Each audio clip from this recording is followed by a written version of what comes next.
ស្វាគមន៍មកកាន់ Channel និទានយប់ជ្រៅថ្ងៃនេះខ្ញុំមានរឿងថ្មីគឺរឿងត្រូវតែចាំ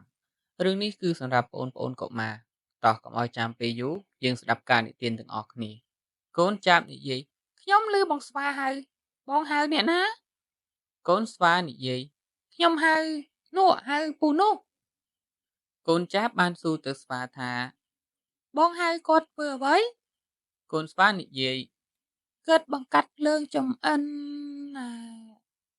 តបមកកូនចាប់ក៏និយាយបន្តល្អគាត់ញ៉ាំរបស់ឆ្អិនកូនស្វាប្រកែកប៉ុន្តែគាត់ភ្លេចពន្លត់ភ្លើងហើយ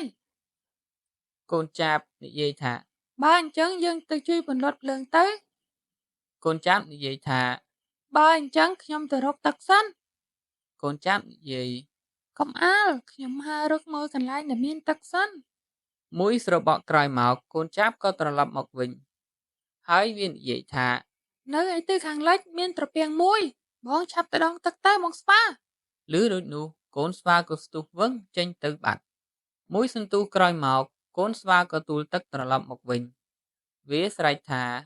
ឯងល្អណាស់ជួយខ្ញុំបង្ហាញផ្លូវដើម្បីទៅរកទឹកនោះកូនចាប់និយាយបងក៏ល្អដែរតែចេះជួយទៅយកទឹកនោះដើម្បីមកពន្លត់ភ្លើងមួយស្របក់ក្រោយមកពូនោះក៏មកដល់គាត់លឿនមិត្តថាអូហូ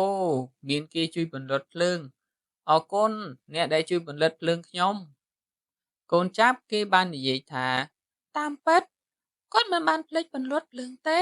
គឺគាត់ទៅរកទឹកគាត់មានទម្លាប់ល្អគាត់ចំអិនម្ហូបរួចនិងពន្លត់ភ្លើងទៀត